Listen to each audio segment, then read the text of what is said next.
What's going on, everybody? Today I got another good video for you. I picked up an AMG motor that I'm going to ship out. The guy who bought my CLS 550 engine has a shop down in West Virginia called Modern Masters. He's a big Mercedes guy and is always doing Mercedes work, doing modifications to Mercedes. I'm going to leave the shop link for his Facebook in the description. He lives in West Virginia and he found an engine in Connecticut, which is 3 hours from me. And what I did was I went and picked it up for him.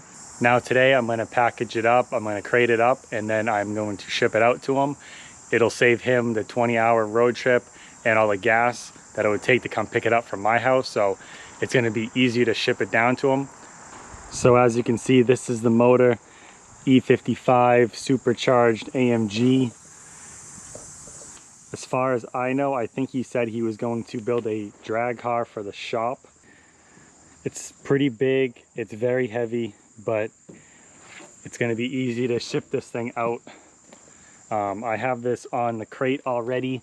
So what I already did was I put some 2x4s and reinforced the pallet where the engine's going to sit, so it shouldn't have any problem with the weight.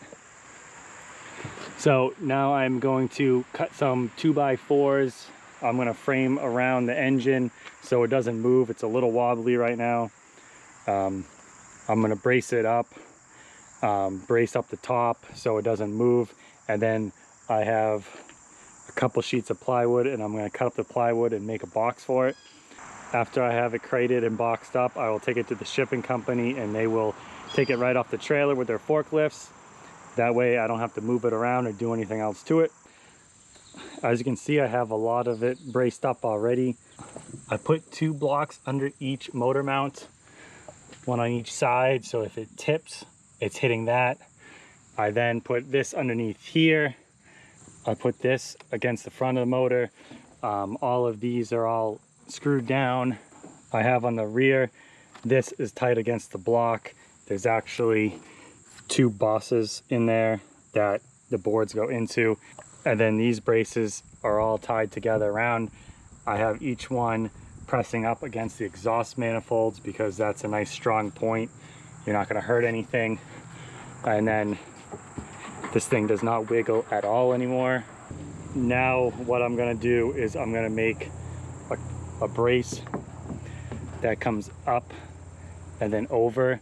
That'll be tight against here, and then that'll be the top brace for the top piece of plywood. And obviously it'll hold the motor in case it was to flip over in a catastrophic failure on the truck. It would still stay in the crate. So I'm gonna go ahead and make a brace up and around. But as you can see, the bottom is braced up really good all the way around. I still have some accessories that I need to ship with this, so I gotta find a spot to put those also. But that's the beginning right now. It's not looking too bad. It's actually going pretty good. And then all of this stuff is where you can put all the plywood onto to make a box, so that you'll have a little bit of the pallet hanging off each side, which is fine. Now I got the top piece on. As you can see, it's all screwed on right here. It's around the top on the engine, so it's holding it down really nice and snug. Down on this side, all screwed together. Everything's all screwed together now. The thing is very solid. It's not gonna go anywhere, tip over, fall over, or anything. And at this point, I think I'm gonna start getting the plywood on. The plywood's just to cover it up. It's not to have any structure to anything. That's all the structure that's holding the engine in. So the plywood is just to cover it up so nothing can fall in it and hurt it, or nothing can fall out of the engine. All right guys, so this is good to go now. I got the oil cooler lines in the box. I was a little worried because of the length of them that I could not get them fit in, but they are in. They are taped in there. The other accessories, I'm gonna ship those separately, FedEx. I cannot fit that in and have it look good, so I don't even want to bother. So this is how it's gonna be. I'm gonna put the plywood around it and it'll be good to go, and we will have another happy customer.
All right, guys, so you just saw that I boxed it up, and this is what it looks like. An inconspicuous box.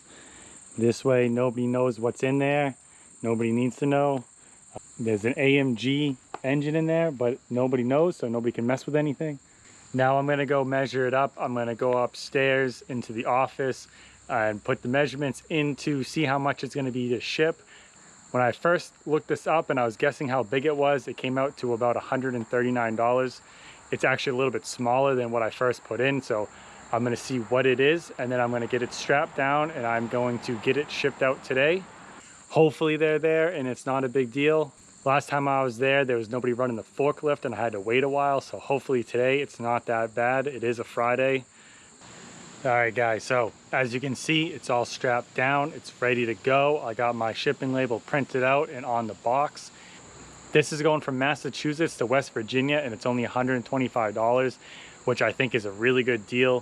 Freight shipping is not as expensive as I think, especially when you're shipping close to home. If I was shipping this to California, it might be a little bit different. Either way, $125 shipping engine.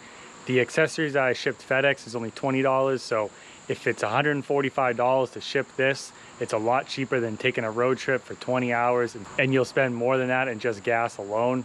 So this is it all strapped down. 2 straps on the bottom, 2 straps over the top. It's not gonna go anywhere on the road down, and then they will forklift it right off and I will be done with it.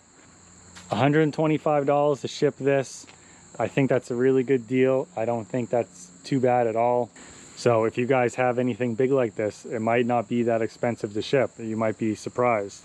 So I'm gonna go drive this down there. Like I said, hopefully there's a forklift driver there that can just take this off, and 5 minutes later I'll be done. If not, I might need to wait around. Who knows? Sometimes you don't know when you go to these places. So I'm gonna head out now. Thank you guys for watching. I hope that you like this video, another freight shipping video for you guys, so you can see how easy and cheap it can be done. If you like the video, give me a like. If you have any questions, please comment, and I will see you next time.